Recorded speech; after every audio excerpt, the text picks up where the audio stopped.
Assalamualaikum warahmatullahi wabarakatuh. Waalaikumsalam warahmatullahi wabarakatuh. Afwan Ustadz, ana mau bertanya, adakah orang atau sekelompok orang yang beribadah menggunakan dalil Al-Quran dan hadis yang sahih tetapi salah memahaminya? Mohon berikan contoh. Jazakallah khairan Ustadz atas jawabannya.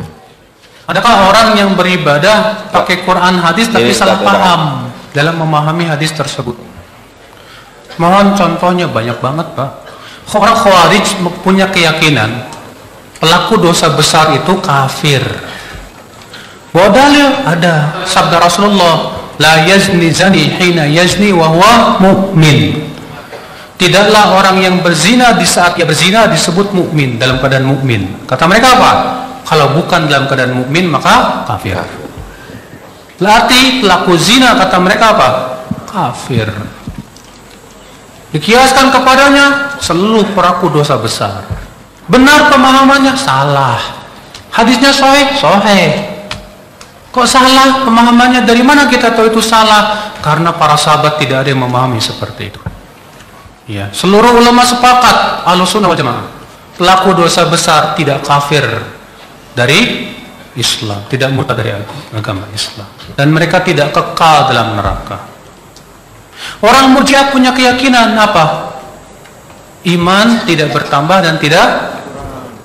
Kalau ada orang yang jatuh kepada dosa walaupun besar, maka itu tidak mempengaruhi iman dia.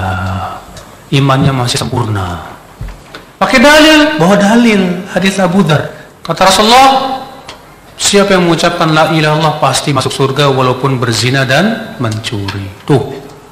Walaupun berzina dan mencuri tetap masuk surga. Berarti zina dan mencuri tidak mempengaruhi iman. Salah pemahamannya? Salah. Loh kok bisa salah? Karena para sahabat tidak ada satupun yang memahami demikian. Ahlussunnah mengatakan bahwa orang yang melakukan dosa besar mempengaruhi imannya. Imannya berkurang. Tapi tidak juga seperti orang Khawarij yang mengatakan imannya hilang. Maka Ahlussunnah wal Jamaah tengah-tengah antara Khawarij dan Murji'ah. Contoh lagi, sebagian orang tasawuf punya keyakinan wali itu lebih tinggi dari Nabi dan Rasul. Bahkan wali itu bersatu dengan Allah. Bawa dalil. Allah berfirman, فَإِذَا أَحْبَبْتُ فَكُنْتُ سَمْعَهُ الَّذِي يَسْمَعُ بِهِ وَبَصَرَهُ الَّذِي يُبْصِرُ بِهِ وَيَدَهُ الَّتِي يَبْطِشُ بِهَا وَرِجْلَهُ الَّتِي يَمْشِي بِهَا. Allah berfirman dalam hadis qudsi, kalau aku sudah mencintainya, aku akan menjadi pendengaran yang ia mendengar dengannya, penglihatan yang ia melihat dengannya, kaki yang ia berjalan dengannya, tangan yang ia bergerak dengannya. Tuh lihat, Allah jadi penglihatannya, Allah jadi pendengarannya, Allah jadi kakinya, Allah jadi kakinya. Berarti apa? Allah bersatu dengannya. Jadi wahdatul wujud. Pemahamannya salah, jelas salah. Dari mana kita tahu salah? Tidak ada satupun sahabat yang punya pemahaman seperti itu. Tidak pula para tabi'in, bahkan seluruh ulama sepakat bahwa Rasul lebih tinggi dari Nabi. Nabi lebih tinggi dari wali. Ya. Bahkan akhir hadis itu menolak pemahaman tersebut.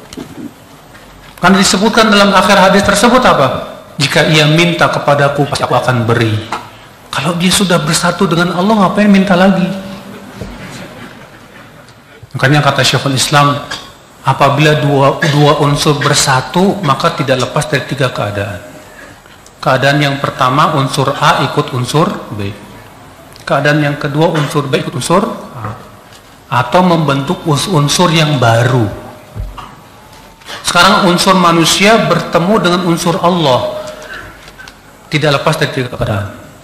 Unsur manusia ikut unsur Allah. Konsekuensinya apa? Tidak makan, tidak minum, tidak bobo. Nggak mungkin kan? Oke, atau yang kedua, unsur Allah ikut unsur manusia. Berarti Allah makan, Allah minum, tidak layak. Atau yang ketiga, membentuk unsur baru. Manusia setengah Allah. Ada? Tidak ada. Itu semua batil. Batil secara akal dan dalil batil. Tapi itu pemahaman yang dipaksakan. Inilah apa bedanya pencari kebenaran dengan pencari pembenaran. Akan sangat jauh berbeda. Ya. Dan banyak lagi contoh-contoh yang lain. Orang Syiah yang mengkafirkan para sahabat berdalil dalam hadis riwayat Bukhari dan Muslim, ketika Rasulullah SAW di Telaga Haud, kemudian ada orang-orang yang tidak bisa minum dari Telaga Haud, Rasulullah memanggil ashabi, ashabi, sahabatku, sahabatku. Kemudian dikatakan kepada Rasulullah, Muhammad, engkau tidak tahu apa yang mereka lakukan setelah kamu. Hadis ini dijadikan dalil oleh orang Syiah Rafidhah bahwa para sahabat kafir setelah Rasulullah meninggal dunia. Pemahamannya benar, salah. Kenapa? Karena kata Ibnu Hajar, hadis ini bertabrakan ada hadis ayat yang menyebutkan pertama, Allah menyatakan keridhaan kepada Muhajirin dan Ansar. Mungkinkah Allah menyatakan keridhaan dalam Al-Quran kepada suatu kaum yang Allah tahu mereka akan wafat di atas kekafiran? Gak mungkin. Rasulullah sudah menjamin juga dengan surga para sahabat, beberapa sahabat. Demikian pula para ulama menyatakan orang yang ikut perang Badar sudah dijamin masuk surga. Orang yang ikut bai'atul ridwan sudah dijamin masuk surga. Jadi sahabat yang dimaksud dalam hadis tersebut siapa? Kata Ibnu Hajar Asqalani, itu mereka yang masuk Islam di zaman Rasul dan murtad di zaman Abu Bakar, yang kemudian diperangi oleh Abu Bakar radhiyallahu anhu arba. Sedangkan Muhajir dan Ansar ada yang murtad tidak, Pak? Enggak ada. Iya. Inilah apa? Pemahaman-pemahaman yang salah ya dalam memahami Al-Quran dan hadis Nabi Sallallahu Alaihi Wasallam. Wallahu a'lam.